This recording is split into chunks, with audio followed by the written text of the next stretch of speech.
What's happening, everyone? Today we are going to be doing a video that I think I'm going to relish and enjoy. We're going to be talking about the plight of Tottenham Hotspur. Joining me to discuss this is my wonderful friend Adeola Depot. His link is actually in the description below. I'm sorry I haven't been putting it there. I have been distracted and a bad friend. Forgive me, Ade. You're forgiven.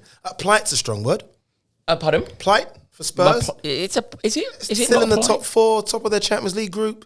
Is it really as bad as we like to think it is? Is it not? Are they falling apart? Is my question. Like Antonio Conte, people were saying that they had the best transfer window. They were saying that Conte, and you know how highly I speak about Antonio Conte. All of a sudden, he's saying that he needs 3 transfer windows. Surprised me to get it right. Surprised me. And look, I think he's like every manager. I think Klopp would probably echo the same thing. Once a few of their big players get injured, and we all know how good Kulusevski's been, Richarlison's been energetic and dynamic since he's come. You lose those 2. And I know it's only 2. You then start thinking, what's on the bench to come on? Do you know what I mean? What's the difference? And then, you know, Lucas Moura came in yesterday, did nothing against Newcastle, really. And that's the difference. Whereas I remember before, if it's Kulusevski's up front and you're struggling against Newcastle, Richarlison comes on, you're thinking, okay, we've got something. So I think it's a bit of a wobble. I still think the football's negative, and it shouldn't be when you've got 2 of the best forwards, not in the Premier League, in the world. You know, I started to see Kane drop deep again. I'm like, what are you doing? But you see, everything that you're saying, I agree with. But the whole point of Antonio Conte and what Conte represents, Conteism, the definition of that is improving players to a level that you didn't think were possible.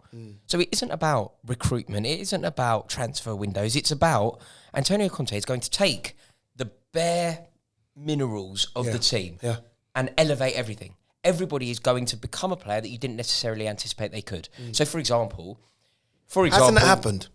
Well, it certainly hasn't happened. Has Eric Dyer not got better? No, there are examples where it has, but say heung-min this year, it's fallen off. 3 goals in the Premier League. I mean, Hugo Lloris, I think there are question marks about Hugo Lloris anyway. I think he's a very good goalkeeper. I rank him highly.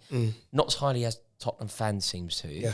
I remember talking to Majestic here. He was doing a combined 11 with Man City, and he genuinely was telling me that it should be Lloris over Ederson. I was just he's obviously DJ'd in far too many clubs. I just don't see that at all. But overall, you know, you have to put a lot of respect on Hugo Lloris and what he's achieved in the game. But he's dodgy. He's dodgy. I tweeted this, as I tweet too much, as you say, but there's a mistake every single month with Hugo Lloris. He's going to give you 8 or 9 of those a season. And whether or not you accept it. And I think you shouldn't accept it anymore. Yes. You shouldn't accept it. There are good young goalkeepers around, and I think Hugo Lloris's time as a top quality goalkeeper probably at an end. Now, it's not like he's got amazing distribution or anything. I mean, it's not like he's the Ederson or Alisson of distribution. He's not that. No, he's meant to be saves. That's all he is. That's what he's meant to be, saves. He's a leader. He's the captain of the club. I get all that stuff, but he makes a mistake all the time, and he's going to cost you. Yeah. He's going to cost. Trust me, I'm a Liverpool supporter where I knew Pepe Reina, Dudek before, Sander Westerveld, all those good. Look at the names I mentioned, but they've all got a mistake in there. Yeah, I know what you mean. Look, is it as simple as this then? So I'm talking about the plight of Tottenham, and maybe that's what I'm hoping to speak into existence. But is it as simple as this?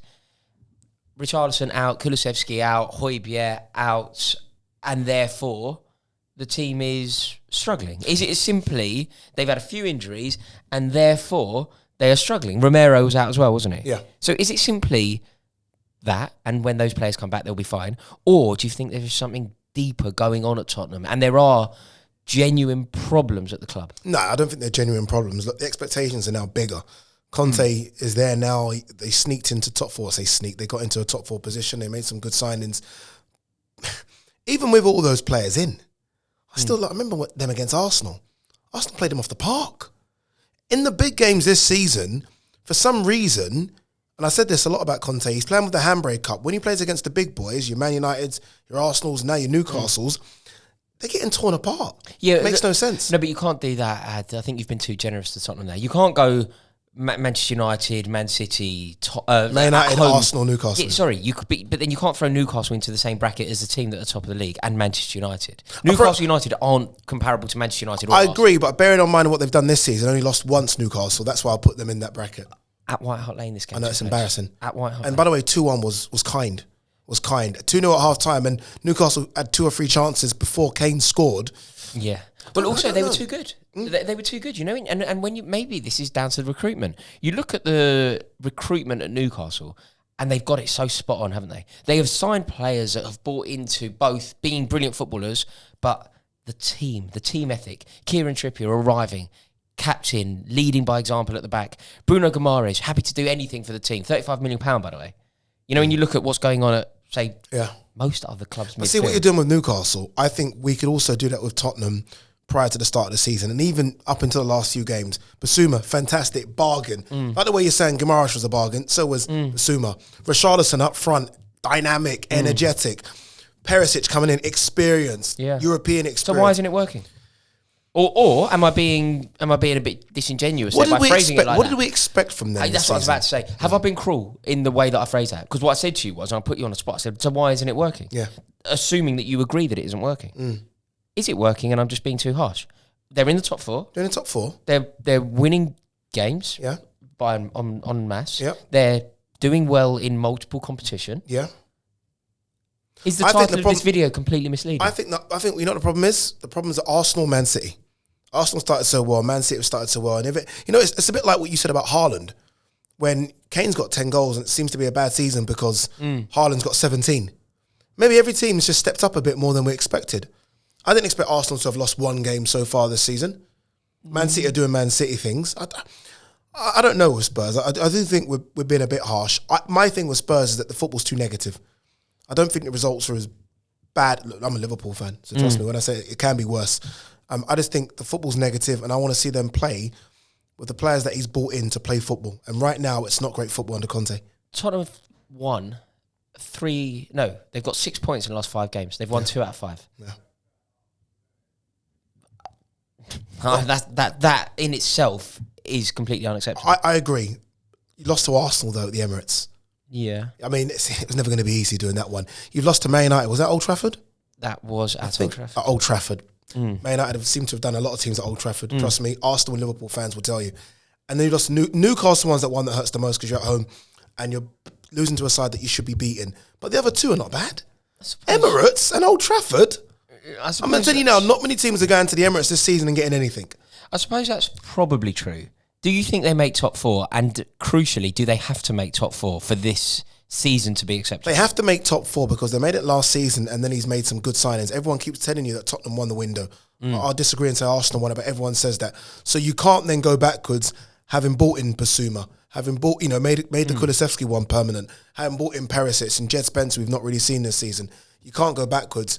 But my big concern, and Tottenham fans should be really concerned about this, your best player, some will say Kane, but for me it's Son.